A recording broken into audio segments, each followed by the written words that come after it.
Socrates in 90 Minutes by Paul Strathern. Introduction. In the beginning was the world, and we didn't really know much about it. But we survived regardless.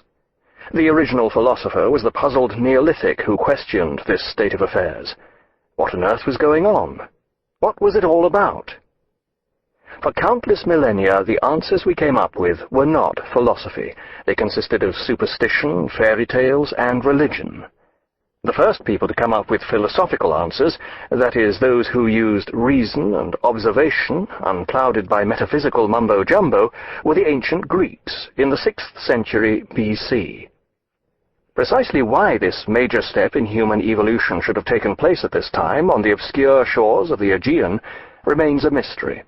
The Chinese, the Babylonians, and the ancient Egyptians were all more advanced at this stage, their civilizations more powerful and extensive.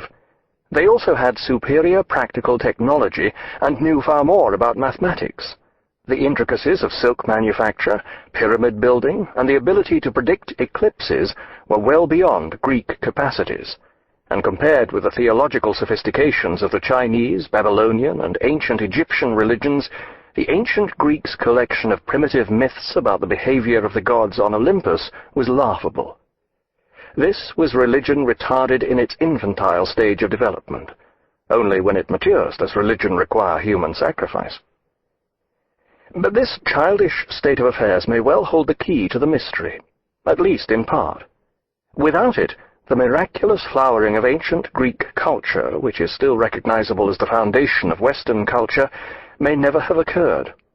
The trivial religion of the Greeks had no place for theological or intellectual speculation. Before the Greeks, intellectual inquiry had always been related to religion, allowing metaphysics and superstition to infiltrate the processes of reason and observation. Babylonian astronomy was plagued by astrology.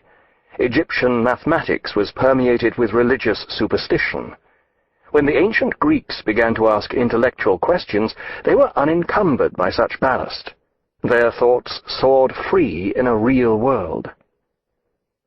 Perhaps as a result of this freedom, the development of ancient Greek culture took place at truly miraculous speed. For example, Greek tragedy developed from stilted and primitive religious ritual to sophisticated drama, formerly little altered to this day, in the course of a single generation. Likewise, philosophy began midway through the 6th century BC, but by the end of the following century it had produced Plato, whom many still regard as its most masterly exponent. The advances in ancient Greece during the 5th century BC remain qualitatively unrivaled to this day, and only the 20th century exceeds it in quantitative change. The first philosopher is generally recognized as Thales of Miletus, an ancient Greek from Asia Minor. We know he was practicing his profession in 585 BC because he achieved fame by predicting an eclipse of the sun which occurred in that year. This knowledge he almost certainly cribbed from Babylonian sources. Thales is regarded as the first real philosopher because he was the first to attempt an explanation of the world in terms of its observable nature rather than by mythology. This meant that his conclusions could be subjected to rational argument about whether they were right or wrong. The main thesis of Thales' philosophy was that everything was ultimately made up of water. He thus set the tone for all future philosophy by getting it wrong. After Thales, philosophy rapidly began to flourish. More philosophers appeared with a succession of different explanations of the world.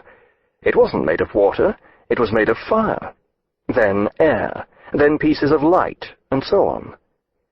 The philosophers who belong to this period, mid-6th to mid-5th century BC, are generally known as the pre-Socratics. For the most part, only fragments of their philosophy remain, either in directly written form or in references from other sources. Despite this, many of their names are still familiar. Pythagoras, famous for the mathematical theorem he did not, in fact, discover himself, discerned the role played by numbers in music. Harmony depends upon numerical ratios. This led him to believe that the world is ultimately made up of numbers. Such a theory is not quite as daft as it may at first appear. Einstein, for instance, certainly believed that the universe could be explained in terms of mathematics. Modern scientists may not believe that the world is made up of numbers, but from quarks to quasars, numbers play a central role in description and definition.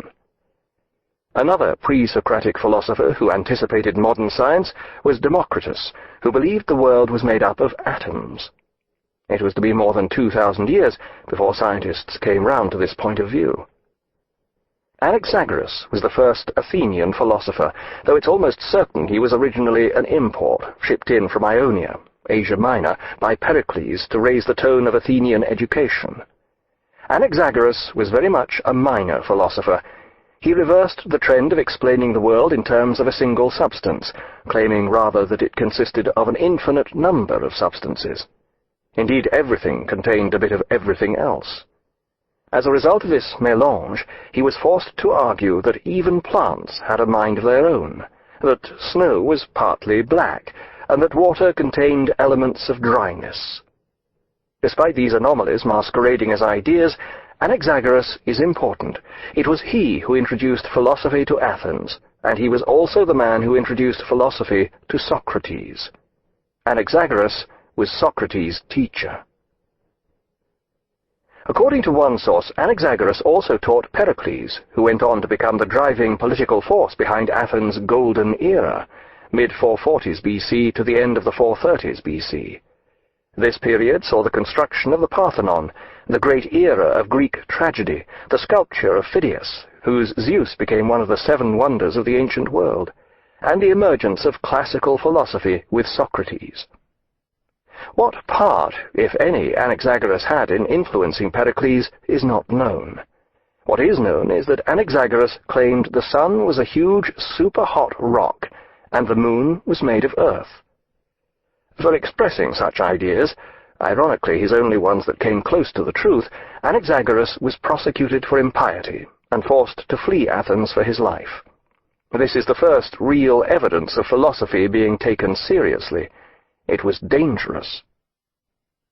Anaxagoras first demonstrated these lessons to Socrates, that philosophy was both serious and dangerous. As we shall see, Socrates chose to ignore them. Ignoring the first lesson made him one of the most engaging of all philosophers. Ignoring the second was to cost him his life. Just a century after it had begun, philosophy entered its greatest age. This was to include 3 of the finest philosophers the world has seen. The first of these was the idiosyncratic Socrates, who spent so much of his time talking about philosophy on the streets of Athens that he never actually got around to writing anything down. This means that we know of Socrates' teaching only through the writings of his famous pupil Plato, and it's often difficult in these writings to determine which ideas are Plato's and which are those of his mentor. Socrates developed a method of negatively aggressive questioning called dialectic, the forerunner of logic. This he used in conversation to cut through the twaddle of his adversaries and arrive at the truth. Plato captured the spirit of these conversations in his classic dialogues. Plato's more orthodox approach and way of life were to bring a much-needed element of respectability to philosophy, but he persisted in the philosophic tradition of getting it wrong. Plato believed that the real world was made up of ideas, and that the world we see and experience consists of no more than shadows. Despite this unrealistic attitude, many thinkers believe that all of philosophy since has been little more than footnotes to Plato's writing. Although this is an exaggeration, it's certainly true that Plato was the first to formulate clearly many of the basic philosophical problems that exercise us to this day. The third member of this triumvirate was Aristotle, who was one of Plato's pupils. The scholarly Aristotle firmly rejected his master's attempt to make philosophy interesting by presenting it in the form of dialogues. Instead, he wrote scores of treatises, many of which were mislaid by his ungrateful followers. Aristotle's rules of thought and classification laid the foundations for most philosophical and scientific thought during the next 2 millennia. Only in recent centuries have we begun to appreciate how Aristotle got it wrong. He appears to have understood that all comprehensive explanations were bound, in the end, to be wrong, but this didn't stop him from trying for one. Without philosophy, which began in ancient Greece and for centuries retained its distinctive Greek character, we would not be what we are today. We would have no science, and the attempt to arrive at truth of any sort would remain largely a matter of fantasy and whim, just as it remains in the so-called sciences of politics, psychology, and economics, for instance. Even ethics continues to languish in this sad state, despite the persistent attentions of philosophers and theologians through the ages. Nowadays we are not only no better, morally speaking, than we were more than 2,000 years ago, but we don't even know how to be.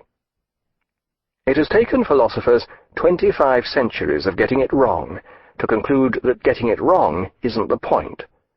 Now they believe that the mere practice of philosophy is what matters.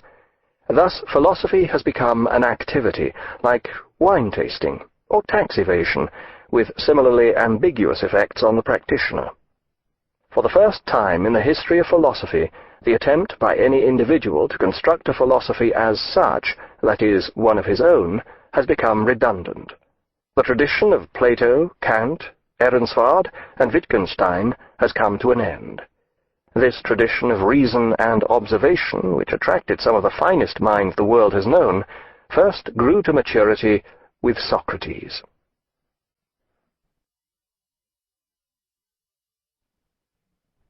Socrates' life and works. Socrates was born in 469 BC in a village on the slopes of Mount Lycabettus, which was then a 20-minute walk from Athens. His father was a sculptor and his mother a midwife. Initially, the young Socrates was apprenticed to his father. According to one tradition, he worked on the 3 Muses in their habits, which adorned the Acropolis. He was then sent to study with Anaxagoras. Socrates went on to study under the philosopher Archelaus, by whom he was beloved in the worst sense, according to Diogenes Laertius, the 3rd century AD biographer. In ancient Greece, as still in much of the eastern Mediterranean, homosexuality was regarded as a quite acceptable diversion. Not until the advent of Christianity was a limited heterodox approach to replace such orthodox sexual practice.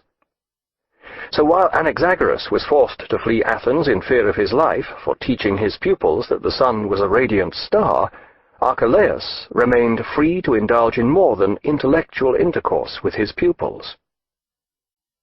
With Archelaus, Socrates studied mathematics and astronomy, as well as the teachings of earlier philosophers.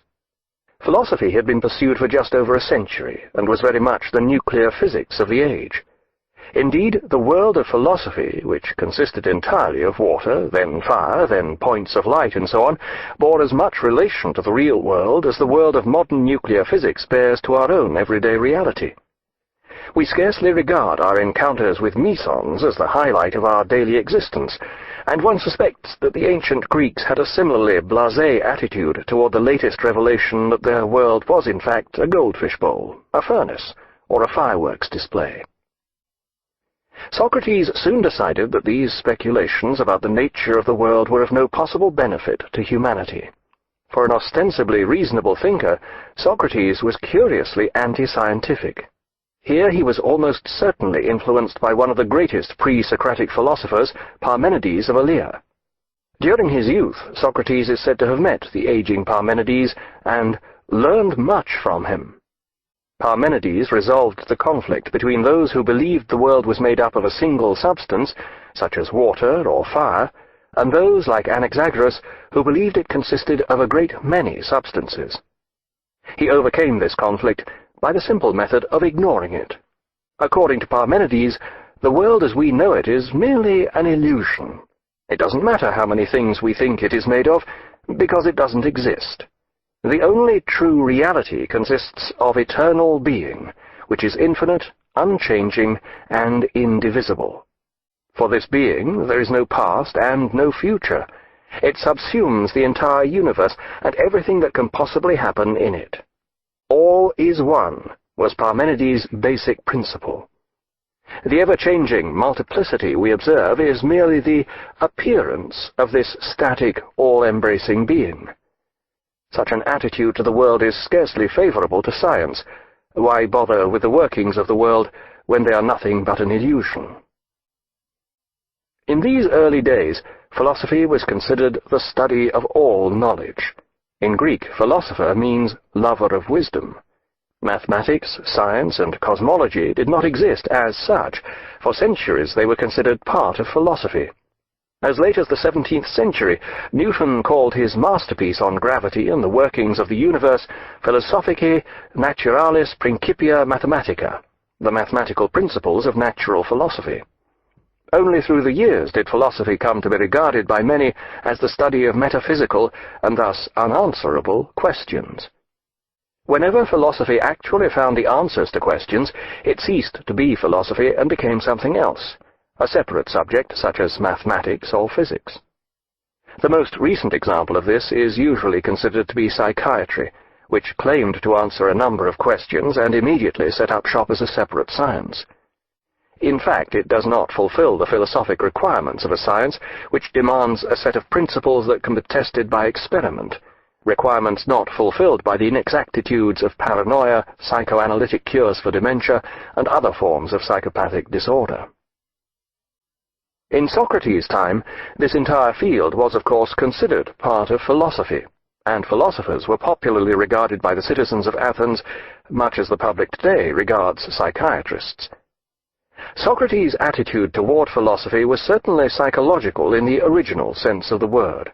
In Greek, psychology means the study of the mind. But he was no scientist. The influence of Parmenides saw to that. Reality was an illusion. This had a negative effect on Socrates and his successor, Plato. During their lifetime, a few significant advances were made in mathematics, but only because this was considered timeless and abstract, and thus thought to be in some way connected with the ultimate reality of being. Fortunately, their successor Aristotle had a different attitude toward the world. He became in many ways the founder of science and drew philosophy back toward reality. But the unscientific, indeed anti-scientific attitude that developed with Socrates was to cast a blight on philosophy for centuries to come. Largely as a result of Socrates' anti-scientific attitude, the few great scientific minds of the ancient Greek world worked outside philosophy. Archimedes, in physics, Hippocrates, in medicine, and to a certain extent Euclid, in geometry, were isolated from philosophy and thus from any developing tradition of knowledge and argument. Ancient Greek scientists knew the earth went around the sun, knew it was round, and even calculated its circumference. They observed electricity, and were aware that the earth had a magnetic field. Outside the universal wisdom of philosophy, such factual bits of knowledge were isolated to the status of oddities. We owe a great deal to Socrates for placing philosophy on the sound basis of reason. But the fact that philosophy came of age under the aegis of an anti-scientist must count as one of the great misfortunes of human learning. It is difficult to overemphasize the significance of this missed opportunity. The mental energy expended in the Middle Ages calculating the number of angels who could stand on the head of a pin might instead have been dealing with the atoms first posited by Democritus. Rather than questioning the world, Socrates believed we would be better off questioning ourselves. He adopted the celebrated maxim, "Gnote seton," know thyself. This saying is sometimes erroneously attributed to Socrates. In fact, it may well have been coined by the first philosopher of all, Thales. It is also known to have been inscribed at the Delphic oracle. Socrates began expounding his philosophy in the Agora, the marketplace of ancient Athens, whose extensive ruins are still visible beneath the Acropolis. Socrates' favorite spot here was the Stoa of Zeus Eleutherius, a shady colonnade lined with stall-holders selling wares. The stone foundations of this stoa can still be traced quite plainly. They are truncated at their northern end by the busy Athens-Piraeus metro, and from beyond the nearby wire fence, the calm of the ruins is shattered by the clamoring throng, blaring bouzouki tapes and bawling stall-holders of the Monastiraki flea market. All this cannot be very different from the uproar that must have prevailed in Socrates' day. We have to imagine Socrates conducting his philosophic business amidst the ancient equivalent of haggling jeans merchants, ghetto blasters blaring Zorba the Greek, and the plaintive cries of peanut vendors. Yet in spite of this, someone must have actually heard what he had to say. And the young Socrates must have caused a stir in Athens, for by the time he was 30, the Delphic oracle pronounced him the wisest of men. Socrates said he found this difficult to believe, disingenuously claiming that, "I know nothing except the fact of my own ignorance."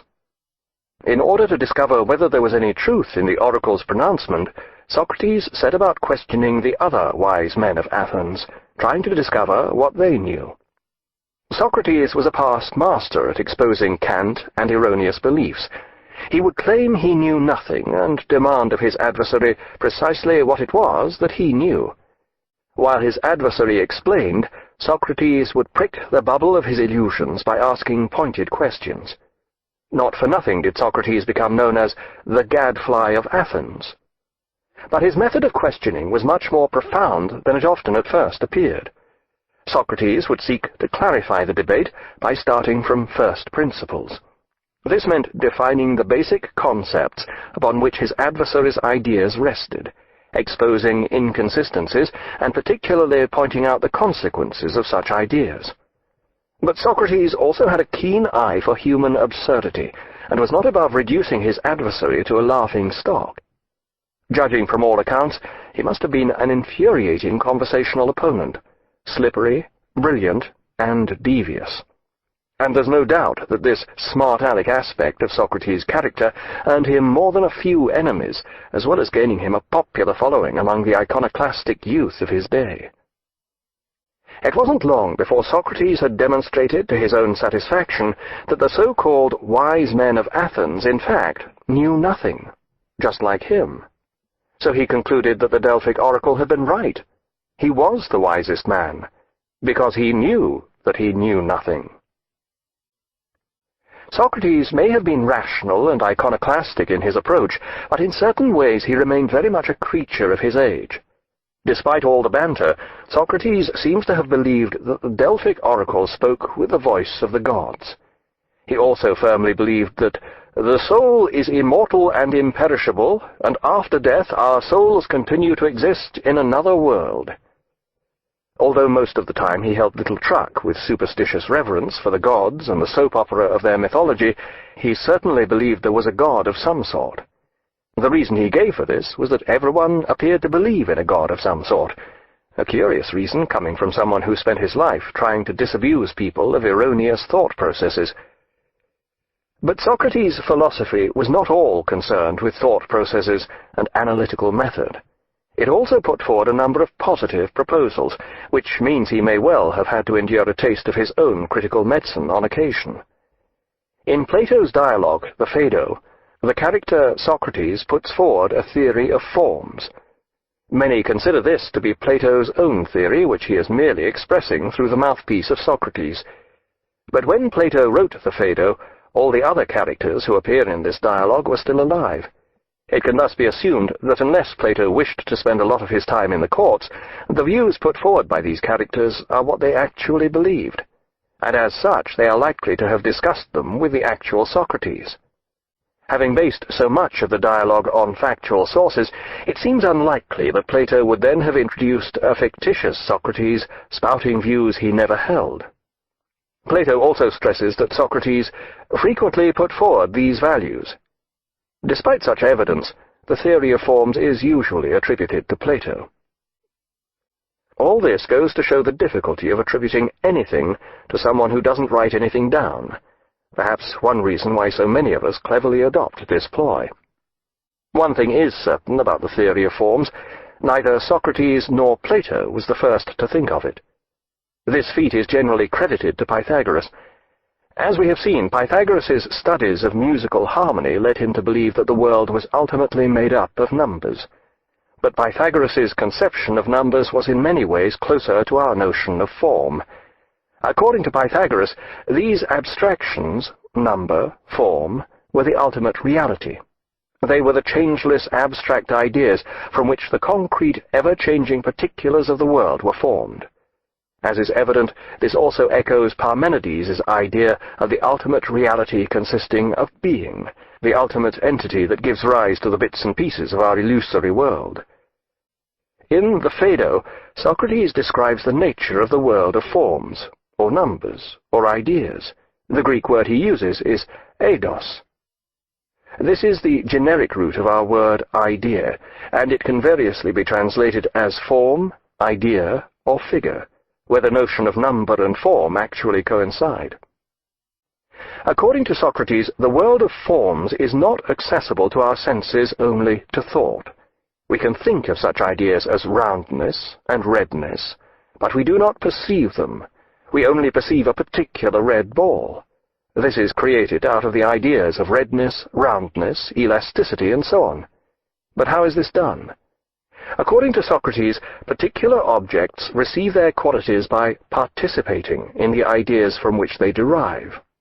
One way of explaining this is to use the image of a plaster cast being made out of a mold. The abstract forms or ideas, the mold, give the particular object its shape, size, and other qualities.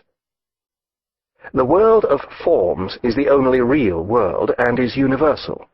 It is the ultimate world in which all particular things participate. This world of forms has a hierarchy which rises to a peak in such universal ideas as good, beauty, and truth. The qualities of goodness, beauty, and truth that we become aware of in particular objects lead us to contemplate these universal ideas in their abstract realm. This is a mystical attitude toward the world. It echoes the Indian thought from which it may well ultimately have derived, where the world is seen as the illusory veil of Maya, which to the good man is transparent. For Socrates, these universal ideas are seen as superior to the world which first causes us to become aware of them. Fortunately, such a woolly system of thought, which scorns the particularity of the world we inhabit, is not entirely without precision. Number being synonymous with these higher ideas, the study of number becomes a superior pursuit. Thus, mathematics was viewed by the Greeks as an enlightening activity, though only in its pure form. Calculating the sum of the angles of a polygon was quite acceptable. Working out the number of buckets needed to fill a tank of water was definitely infra D. This would have been practical.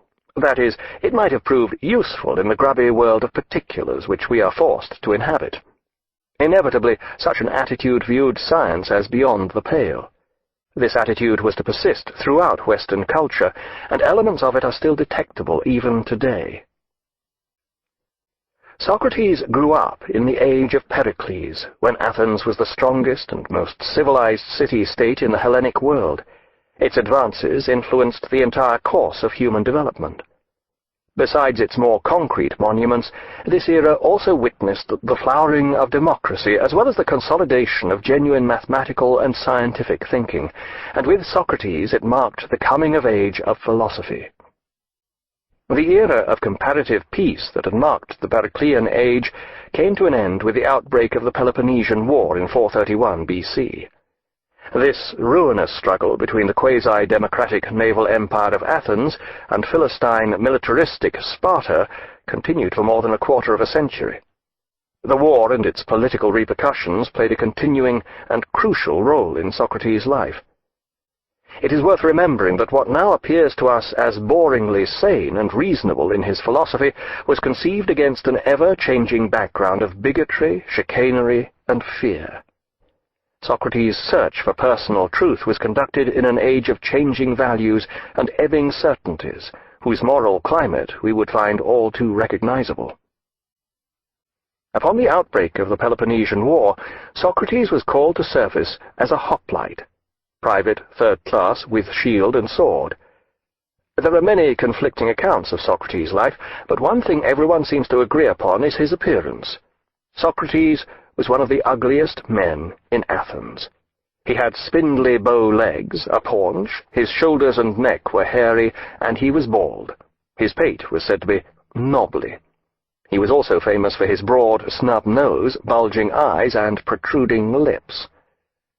Socrates not only looked like a philosopher, he dressed like one. Winter and summer he invariably wore the same shabby tunic, together with a threadbare half-length cloak, and no matter the weather he always went about barefoot. According to his colleague Antiphon the Sophist, a slave made to live in this fashion would have run away. Yet, despite all this, Socrates was apparently a good fighting soldier. Ugly, opinionated intellectuals are not usually popular in the ranks, but Socrates was such an oddball that he evidently intrigued his fellow soldiers. He took part in the siege of Potidæa in northern Greece, where it can get very cold in winter when the north wind whistles down from the Bulgarian mountains. In winter, the ancient Greek armies became a motley bunch wrapped in all manner of skins, with pieces of felt tied around their feet, a far cry from the lithe, naked youths one sees daintily fighting on Greek vases. Socrates' fellow soldiers would watch in amazement as he turned up on parade in the snow and ice in his bare feet, skimpy shift, and holy cloak. But what particularly intrigued Socrates' fellow conscripts was the sight of him thinking. According to Alcibiades, who served on the Potidæa campaign with Socrates, one day the philosopher awoke early and set about pondering a particularly difficult problem. For hours his companions watched as he stood in contemplative pose on a nearby patch of ground, completely lost to the world. At dinner time, he was still there. By now a number of his compatriots had become so intrigued that they decided to sleep outside their tents, just to see how long Socrates could keep up this performance. In the end, he went on thinking throughout the night until the following dawn. Then he came to, offered a prayer to the coming day, and went about his business as if nothing had happened.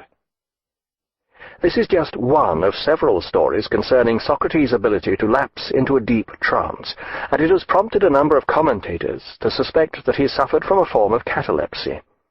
With other evidence that speaks of him hearing voices, this might cause us to have suspicions about his sanity. Yet so much else we know about Socrates speaks of extreme common sense and level-headedness. Indeed, his philosophy sometimes appears to be little more than brilliantly applied common sense, spiced with a bit of native ironic cunning. But the man capable of drifting into a trance while all about him were enduring the rigors of military boredom was also capable of great bravery when the occasion arose. According to Alcibiades, Socrates once noticed him lying wounded in the midst of a battle, slung him over his shoulder, and proceeded to carry him through a mass of armed enemy soldiers, thus saving his life. Plato recounts how the young Alcibiades once fell in love with Socrates. This is difficult to imagine, and one can only assume that Alcibiades suffered from defective eyesight, though no mention is made of this. In Alcibiades' words, "When I heard his voice, my heart beat as if I was in a state of religious ecstasy." These sound much like the words of an impressionable youth enraptured by Socrates' wisdom. But no, in a passage much appreciated by classical scholars, and much censored by their masters, Alcibiades goes on to describe how he attempted to seduce Socrates. First, Alcibiades arranged to spend all day alone with Socrates, in the hope that their conversation might at some stage turn to the subjects that a lover usually addresses to his darling when they are on their own together. But Socrates stuck to philosophy. Next, Alcibiades asked Socrates to come with him to the gymnasium so they could train together. In those days, most athletic activities took place in the nude, so Alcibiades must have thought things were looking good when Socrates accepted his invitation. Until one pauses for a moment to imagine how the bald, paunchy, spindle-legged Socrates must have looked stripped to the buff for action in the gym. Apparently undiscouraged by this romantically disillusioning sight, Alcibiades even managed to have a wrestling match with Socrates when there was no one else about. Still nothing happened. Finally, Alcibiades decided to invite Socrates to dinner at his house and get him drunk. He didn't succeed in getting Socrates drunk. No one ever managed this, no matter how much drink he downed. But he kept Socrates up so late that in the end he had to stay for the night. And in Alcibiades' words, according to Plato, so he finally settled down on the couch he had used at dinner, right next to mine, and there was nobody else in the room but us. Under cover of darkness, Alcibiades crept up beside Socrates and put his arms around him. But Socrates still wasn't willing, and in the end they fell asleep in each other's arms, like brothers. By the mores of the time, Socrates' ability to resist the advances of a good-looking young man like Alcibiades was regarded as almost superhuman restraint. Socrates was no ascetic. Both his appearance and other historical evidence point against this. Yet he hardly lived the good life. He was constantly broke because he refused to work. He insisted upon devoting all his time to his God-given task, demonstrating to the citizens of Athens the profundity of their ignorance. But he appears to have received a minimal legacy from his father, and was well looked after by his influential friends, who often invited him to dinner. Socrates was evidently a highly entertaining guest at dinner parties, was willing to stay up chatting till dawn, and was capable of out-drinking everyone else. These dinner parties were usually all-male affairs, but not homosexual events. Heterae, courtesans, were sometimes introduced, and Socrates seems to have enjoyed his fair share of whatever else was going free besides the food and drink. According to Diogenes Laertius, Socrates spent part of his time conducting informal conversation classes with groups of young students. These were held at the shop of a certain Simon the cobbler, by the boundary stone of the agora. At the edge of the agora you can still see the horos, inscribed, "I am the boundary stone of the agora," which stands beside the wall of a small ancient dwelling. Recent excavations by this wall uncovered a large scattering of hobnails and a 5th century BC cup inscribed with the name Simon.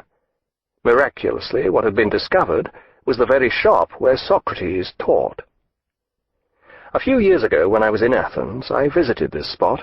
I measured the foundations and found they were only 4 paces square. It must have been quite a crush inside, with Simon hammering away in the background, and the occasional customer passing in and out, doubtless passing the odd witty comment. Teaching under such circumstances would have required quick-wittedness and the ability to hold an audience, 2 attributes that philosophers appear to have long since dispensed with. Socrates had the talents of a performer, and whatever else may be said of him, he always put on a good show. He remains the great alternative comedian of philosophy. What exactly did Socrates teach at these lessons? One of his best-remembered remarks is, "The unexamined life is not worth living." This is very much the attitude of an intellectual with time on his hands.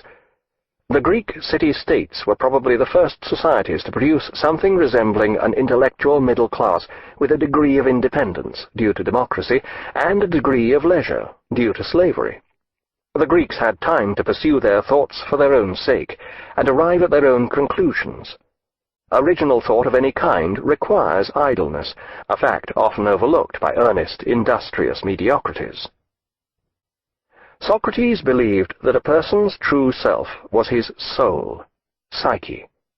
Earlier philosophers had said that the soul was the eternal breath of life in us, which sleeps while the body is active, but wakes while the body sleeps. A kind of immortal subconscious, not too dissimilar from present-day Jungian doctrine. Socrates saw the soul as being much more like the conscious personality, an entity that could be judged clever or stupid, good or bad, that is, something for which we are morally responsible. He believed we should try to make our soul as good as possible, in order to make it like God. But why? Socrates argued that all people seek happiness. Whether they achieve it or not depends upon the state of their soul. Only good souls achieve happiness. The reason why people are not good is because they are attracted to things that appear to be good, but are not really good at all. If only we knew what was really good, we would always behave properly. Then there would be no conflict, either within ourselves or in society. Perhaps only a philosopher could be so naive as to believe this. It is just possible to argue that we do all share some hazy, unexamined notion of good, but as soon as we begin to examine it, reducing it to practical particulars, we find we disagree, both individually and socially. Is it good to spend your time thinking about philosophy? Is it good to deprive women of the vote? The Greeks lived in small city-states, a situation that promoted consensus. Athens, the most powerful of the ancient Greek city-states, had a free adult male population of 42,000 during this period. The Greeks also firmly believed in moderation. Another celebrated maxim carved in stone at the Delphic oracle was, "Nothing too much." Socrates' idea of good would seem to be very much a product of his circumstances and his era.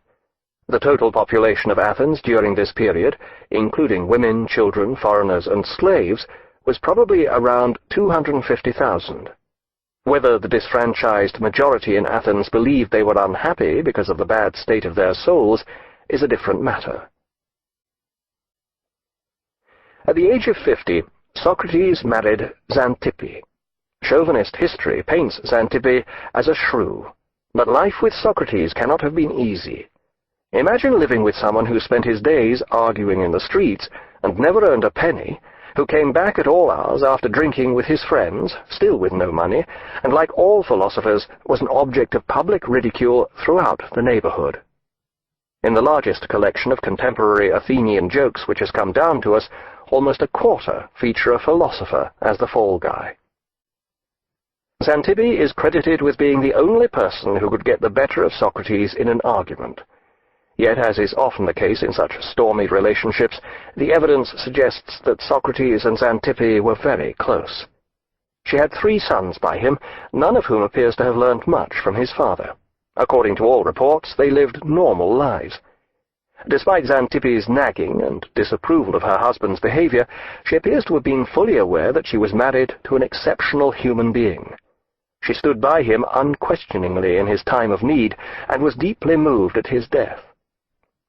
When Socrates was 65, the Peloponnesian War finally ended in humiliation for Athens. The victorious Spartan leader, Lysander, sailed into Piraeus to supervise the establishment of a government sympathetic to Sparta, and installed the 30 tyrants. There followed a period of terror with summary arrests, trials, and the confiscation of political opponents' property. Many of those who believed in democratic rule fled Athens, but Socrates remained. Surprisingly, despite his indomitable individualism, Socrates was not a democrat. Democracy as a form of government was still in its infancy, and unlike nowadays in its more mature form, was capable of both crass incompetence and excess. In Athens, even the generals had been elected by popular ballot, and this method had proved even less effective than our present method of recruiting them from among army officers. The Democrats were blamed by many for the disastrous conduct of the war, which had now reduced Athens to its knees. But Socrates argued against democracy on philosophic grounds, consistent with his ethical theory. He maintained that most people remained unhappy souls, unaware of the true good. As such, they were liable to vote into power leaders who also had a mistaken idea about the good. This, and his view that there was only one ultimate good, which could only be discovered through his philosophy, was to lead him into dangerous waters. When Plato later developed these ideas in his utopian Republic, the society he came up with was a nightmare. Like Plato and Socrates, both the Soviets and the Nazis believed that there was only one ultimate good, which could only be discovered through their philosophy. One of the leaders of the 30 tyrants was Critias, a former pupil of Socrates. But Critias soon made it clear that he had put the follies of his youth, such as education, behind him. Not that he had forgotten Socrates, far from it. When Critias issued an edict forbidding the teaching of philosophy on the streets of Athens, he specifically mentioned Socrates. Critias knew only too well how his old teacher was capable of twisting the meaning of words to his own advantage, and he was in no mood for this kind of tomfoolery. The activity pursued by Socrates, no matter whether he called it philosophy or not, was expressly forbidden. Some chose to see Socrates' decision to remain in Athens as evidence of his acquiescence to the rule of the tyrants. But during the state of virtual civil war that followed, Socrates made it plain that he had no wish to take part in politics. He insisted upon remaining a man of principle. Yet in 5th century BC Athens it was virtually impossible to take no part in politics, unless you were a woman or a slave. The tyrants were well aware of the invidiousness of their position, and were keen to involve as many people as possible in their reign of terror in order to spread their guilt. As a well-known man of principle, Socrates was an obvious candidate. One day, along with 4 others, he was summoned by the tyrants and ordered to carry out a commission for them. He was to travel to the island of Salamis and arrest Leon, a leading member of the democratic opposition. This arrest was illegal, and Leon would almost certainly have been murdered as soon as he was brought to Athens.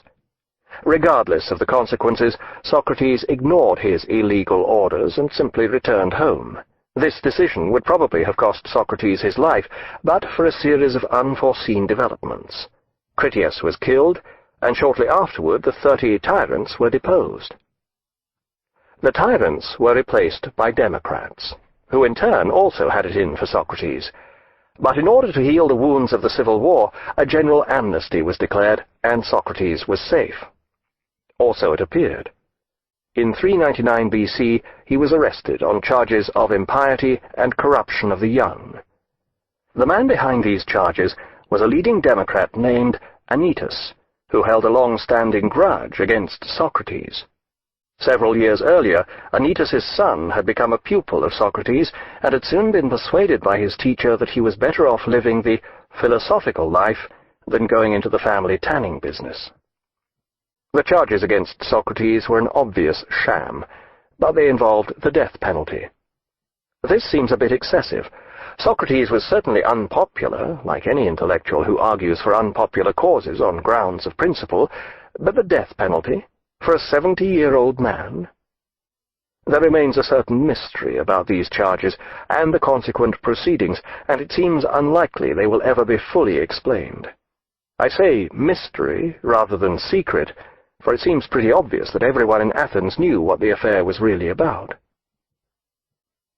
Socrates stood trial before the 500 members of the ruling council, each chosen at random from among the free men of Athens. The case against Socrates was brought by Meletus, who was merely a front man for Anytus. Meletus was an unsuccessful, young, tragic poet with long hair, a thin beard, and a beaky nose. He had a cutting, sarcastic way with words, a suitable adversary for the wily old Socrates.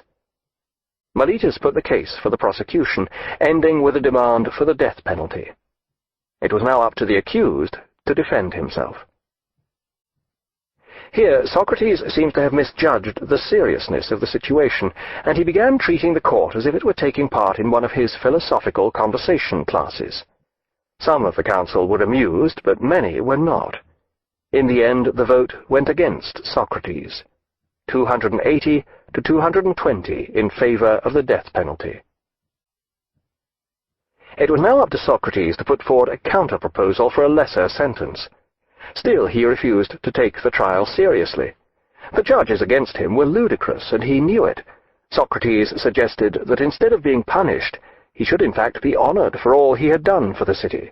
Instead of the death penalty, he should be granted a place at the Prytaneum, the sacred hall where Athenian heroes were given free board at the public expense. Uproar in court. Acknowledging this outrage, Socrates demurred. He proposed that instead he should pay a fine, one commensurate with what he could afford. He suggested the derisory sum of 1 mina, enough to buy a pitcher of wine. Further uproar. Socrates' friends were now begging him to come to his senses. Reluctantly, Socrates proposed that instead of the death penalty, he should be fined 30 mina.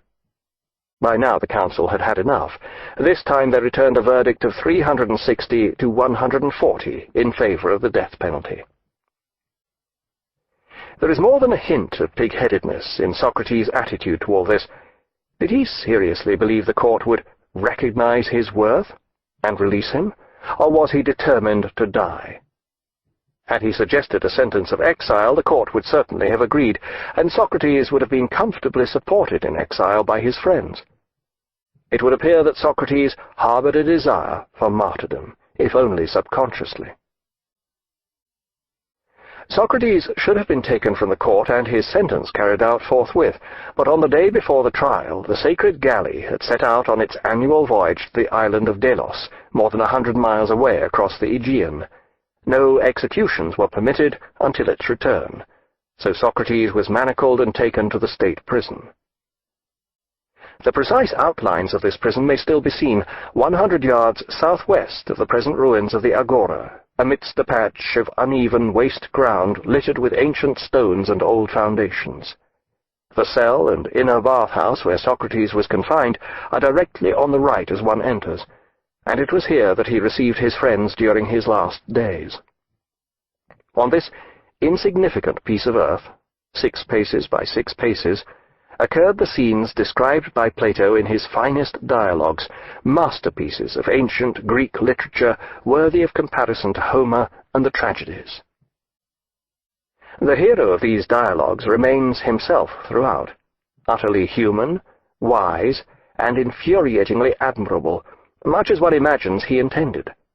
At one stage his friend Crito explains that he has hatched a plot for his escape, bribing the guards to turn a blind eye. But Socrates will have none of this. It would be contrary to everything he stands for. Socrates believed steadfastly in the rule of law, even when it was wrong. Finally, news arrives that the sacred galley has been sighted rounding Cape Sunion. It will soon be in Athens. Socrates' friends and his wife, Xantippe, gather in his cell. Socrates then sends Xantippe away because he wants no upsetting displays of emotion. As she leaves, Xantippe protests, "But you're innocent." Characteristically, Socrates replies, "Would you rather I was guilty?" Socrates discusses with his friends, disciples would be a more apt description at this juncture, the nature of death and immortality. This is rendered in deeply moving detail by Plato, even though he was not there. On this, of all days, Plato was confined to bed with a fever. Then Socrates is handed the bowl containing the hemlock. Athens operated a do-it-yourself execution policy. True to the end, Socrates pleads ignorance, asking, "What is the proper way to do this?" "Just drink it down," replies the servant. "Then walk about until your legs feel weak. After that, lie down, and the poison will do the rest." "Am I allowed to pour a libation to the gods?" "No, don't spill any, or there may not be enough for the poison to work properly." Socrates downs the bowl in one draught. His friends are no longer able to disguise their grief and begin weeping uncontrollably. Socrates admonishes them. "Pull yourselves together. Didn't I send Xantippe away to avoid this kind of scene?" He lies down, and slowly the numbness creeps up his body. "Remember, Crito, I owe a cock to Asclepius," are his final words. Then the gadfly of Athens is dead. Socrates' last words, as recorded by Plato, have the ring of authenticity, not least because it is not precisely clear what they mean. Here we can be fairly certain that truth triumphed over literature, even if Plato did have to rely on the hearsay of his friends. Inevitably, Socrates' last words have been subjected to various explanations. The most obvious is that Socrates simply owed a chicken to a friend named Asclepius, and wished to pay off his debt. But this is far too banal for many scholars. Asclepius, besides being a fairly common name, was also the god of medicine and healing. He was usually depicted walking with a staff entwined with a snake, the origin of the emblem that adorns pharmacies and ambulances to this day. Some suggest that Socrates' last words mean that he wanted his doctor's bill paid off. Others have put forward a more ingenious metaphysical explanation. An alternative translation of Socrates' last words reads, "Crito, we ought to sacrifice a cock to Asclepius. See to it, and don't forget." Asclepius's powers were said to include the ability to heal one's soul of the ills of this world in preparation for the next. So Socrates' gift of a chicken may well have been in the hope of a safe passage for his soul to the next world. This would be in line with his belief in the immortality of the soul. As Socrates explained to his gathered friends before he drank the hemlock, only those who have lived an evil life hope that death is the end of everything for them. This is perfectly reasonable, for it is in their interests that it should be so. However, I am convinced that the souls of the wicked wander desolately through the lower world of Tartarus. Only those who have lived good lives will be admitted to the real world.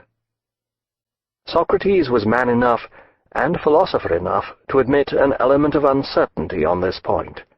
Before drinking the hemlock, he announced to his friends, "We go our separate ways, I to die, and you to live. Which one is better, God alone knows." Within days of Socrates' death, the people of Athens realized the enormity of what they had done.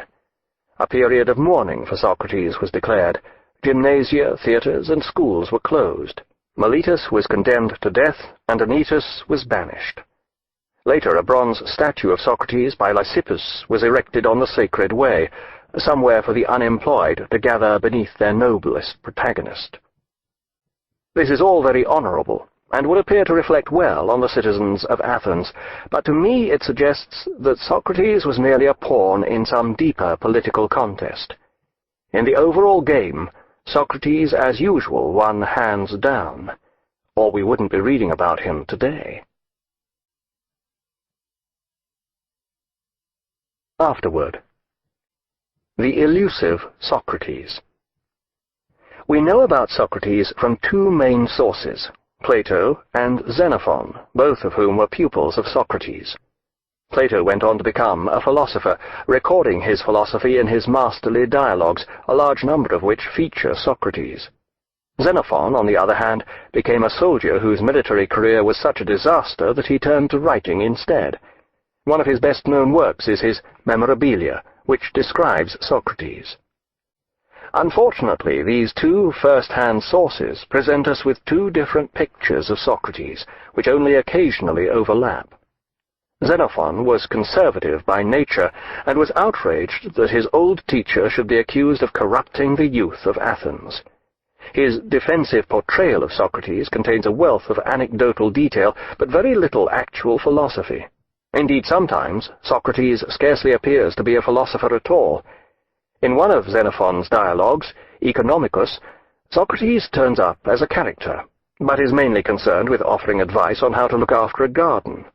And often in Xenophon's Memorabilia, Socrates' ideas are so boring and unoriginal that it is difficult to see what all the fuss over him was about.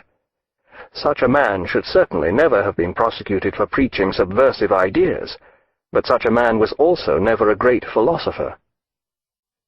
Xenophon may have been too dim to absorb Socrates' ideas, but he also gives the impression of being too dim to present an imaginative picture of Socrates that wasn't true. For this reason, many have been inclined to accept Xenophon's picture of Socrates. Bertrand Russell firmly disposes of this attitude. A stupid man's report of what a clever man says is never accurate, because he unconsciously translates what he hears into something that he can understand. Conversely, Plato's rendering of Socrates may have been too clever by half. The Socrates who emerges from Plato's dialogues is a masterfully drawn literary portrait. Here is a superb character, but very much a work of art, prompting suspicion that it may well be an improvement on the original man. An improvement with artistic rather than moral intent. Plato's Socrates is no saint. Likewise, there is the difficulty of separating what Socrates actually said from what Plato wanted him to say. We know that Plato put much of his own philosophy into Socrates' mouth, but how much? The picture of Socrates I have drawn is taken from both these sources. Where they overlap, one sometimes catches a glimpse of an unmistakable but unpredictable character. This is the elusive man I have tried to capture. All are agreed that Socrates prided himself on a certain elusiveness both in his arguments and his personality. He may well have eluded us to this day. The legacy of Socrates. Socrates' heritage is an ambiguous one, as no doubt he would have wished it. His influence on Plato was profound, and as such has continued to permeate philosophy to this day. This ancient Greek legacy has been compared to garlic. Once it got into the dish, it was impossible to get it out. One taste of philosophy and its ancient Greek flavor continues to repeat itself, no matter what. Socrates' dialectic proved decisive. This conversational method almost certainly dictated the literary form of Plato's great dialogues, but its effect on philosophy is difficult to exaggerate. Socrates' method of analyzing a subject was the first significant use of reason for its own sake in philosophy. He would begin by asking his adversary to define the subject under discussion, which might be anything from the nature of justice to the method of becoming a general. Whether sublime or ridiculous, the subject was given the same treatment. This was the great innovation of the dialectic. It was a tool that could be applied to anything. Having elicited a definition of the subject, Socrates would then proceed to make holes in it, and in the process a better definition would be achieved. In this way he advanced from particular examples to those with more general application, finally arriving at a universal truth. Such truths, and Socrates' method of arriving at them, were the forerunner of logic, which was to be invented in the following century by Aristotle, Plato's pupil. Aristotle, too, accepted the theory of forms, though he modified it to his own requirements. It was Aristotle who reawakened philosophy's interest in reality, reversing the trend established by Socrates and Plato. Aristotle tried to include everything in philosophy, from cosmology to conchology, from science to sin. But in the end his main success was in mapping out the territory of human knowledge. Once again the emphasis was on theory, rather than on hard knowledge that could be developed for practical use. Consequently, when the Romans conquered the Greeks, philosophy fell into decline. It was of no use, and thus of no use to the Romans. The collapse of the Roman Empire was followed by the Dark Ages, and the religion-dominated civilization of the Middle Ages. Philosophy remained moribund, a vacuum of abstraction, hermetically sealed within religious orthodoxy. The mental energy that created the most intricate, all-embracing, and profound theology the world has ever seen was capable, in technological terms, of inventing little more than the harness, whose mechanics had already been foreseen in the 3rd century BC by Archimedes. Gothic cathedrals arose amidst hovels lining streets of open sewers, and plagues were combated with superstition. This was not Socrates' fault, but the turn our thinking took as a result of his philosophy played a significant part. Human learning owes Socrates an immeasurable debt. He showed us how to use reason, but at the same time he limited our vision of where to use it. As a result, human learning was to suffer from a colossal blind spot. This lasted for no less than 3/4 of the period from the beginnings of philosophy to the present day. An example of this black spot is to be seen in the medieval attitude to the Black Death, the plague that wiped out more than half the population of Europe in the 14th century. The Black Death was known to be contagious from the very start. The disease arrived in the West after plague-ridden corpses were catapulted into a besieged Genoese trading post on the Black Sea. Yet this practical knowledge was largely ignored in favor of spiritual measures. Why? Because logic, the successor to Socrates' dialectic, was habitually applied to abstract ideas, not practical matters. As we have seen, this blind spot is recognizable in Socrates, but he should not be blamed for the enormity of its later consequences, the virtual cessation of human advance. We all make mistakes, even if we are great philosophers. We just don't expect to see them perpetuated for almost 2,000 years.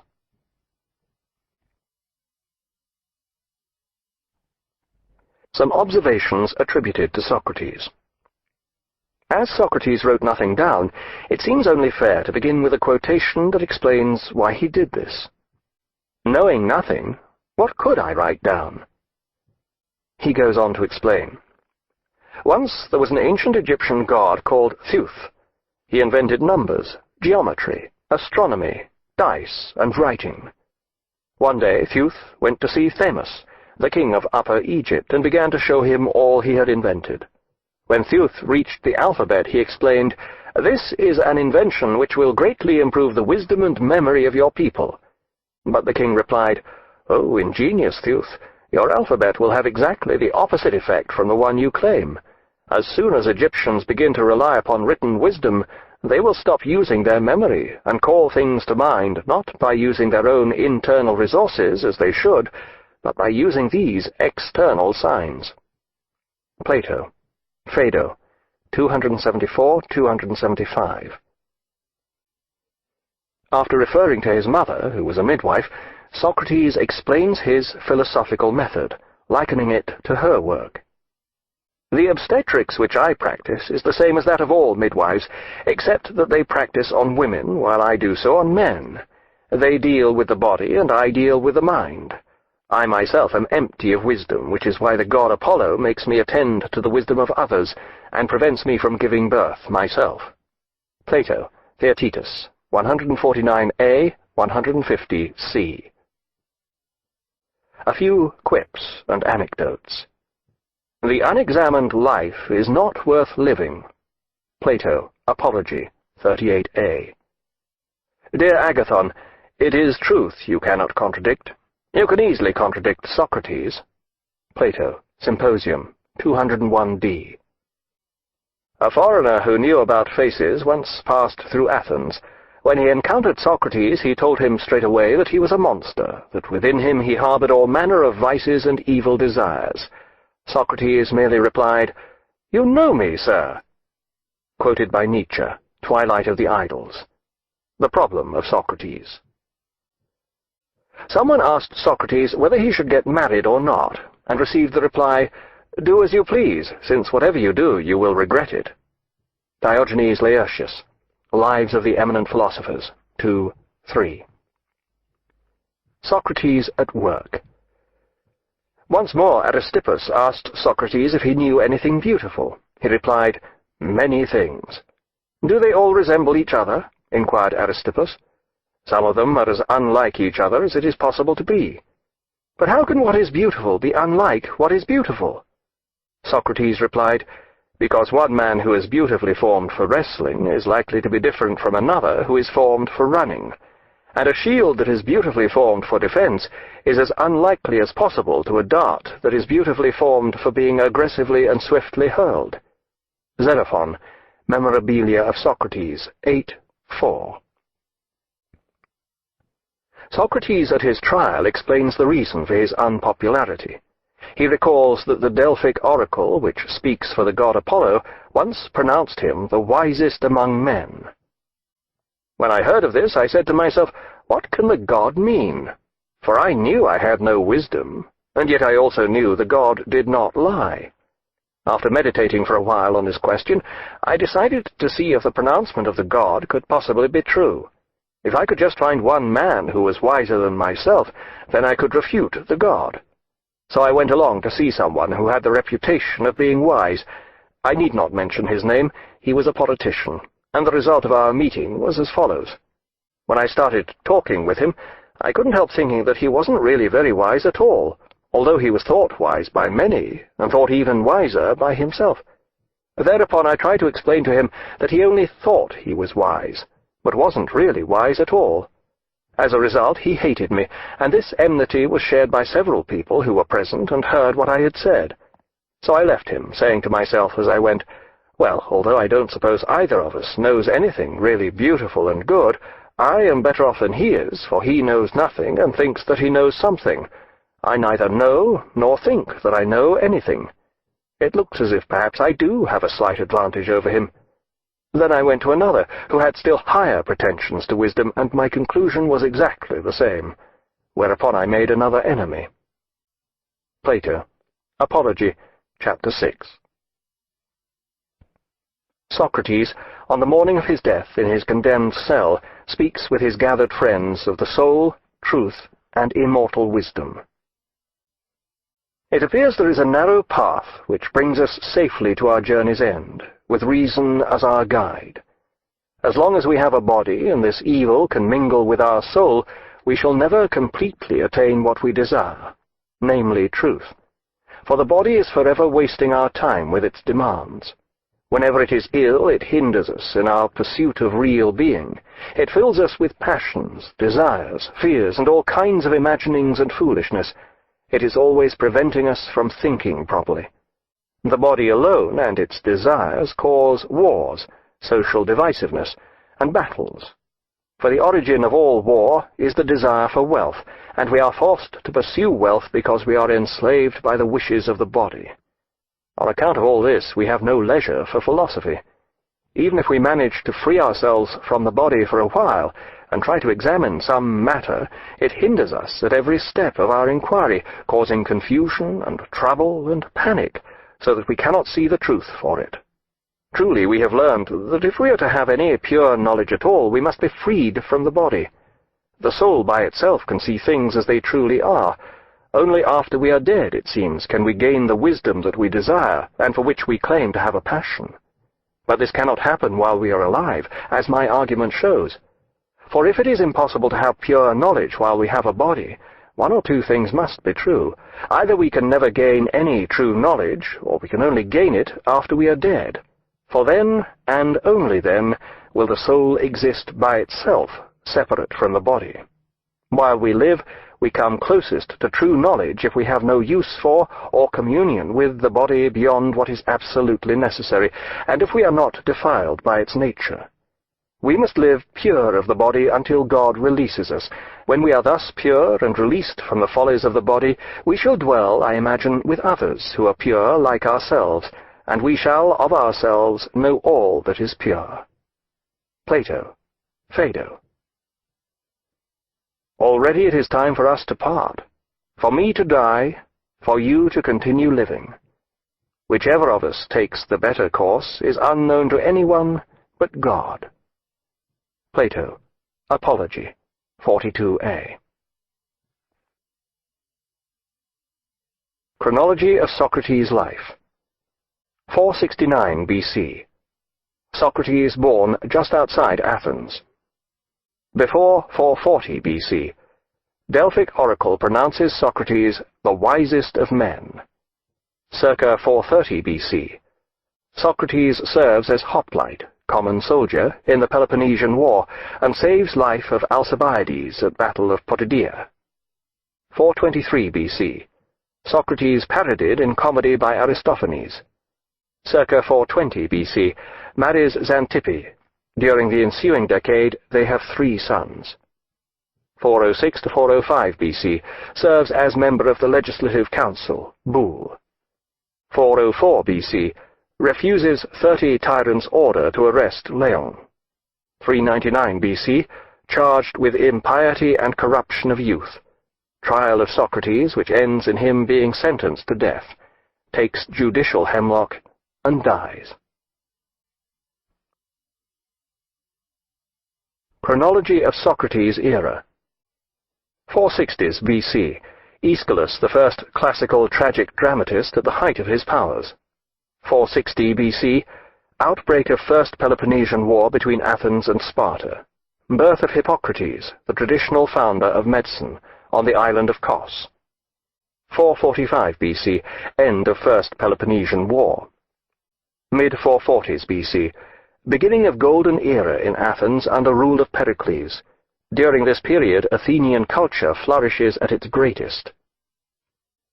447 BC, construction of the Parthenon begins on the Acropolis at Athens. 441 to 440 BC, revolt of Samos breaks peace in the Aegean. 431 BC, outbreak of Second Great Peloponnesian War between Sparta and Athens. 429 BC, death of Pericles. 428 BC, death of Anaxagoras, first Athenian philosopher, teacher of Socrates and Pericles. 415 BC, Athens launches great expedition to conquer Sicily, which ends in disaster. 404 BC, Second Peloponnesian War ends in humiliating defeat of Athens. 30 tyrants take power in Athens. 403 BC, 30 tyrants deposed and democracy restored. 400 BC, reform of the laws and general amnesty, which does not apply a year later to Socrates. Chronology of significant philosophical dates. 6th century BC, the beginning of Western philosophy with Thales of Miletus. End of 6th century BC, death of Pythagoras. 399 BC, Socrates sentenced to death in Athens. Circa 387 BC, Plato founds the Academy in Athens, the first university. 335 BC, Aristotle founds the Lyceum in Athens, a rival school to the Academy. 324 AD, Emperor Constantine moves capital of Roman Empire to Byzantium. 400 AD, St. Augustine writes his Confessions, philosophy absorbed into Christian theology. 410 AD, Sack of Rome by Visigoths heralds opening of Dark Ages. 529 AD, closure of Academy in Athens by Emperor Justinian marks end of Hellenic thought. Mid-13th century, Thomas Aquinas writes his commentaries on Aristotle, era of scholasticism. 1453, fall of Byzantium to Turks, end of Byzantine Empire.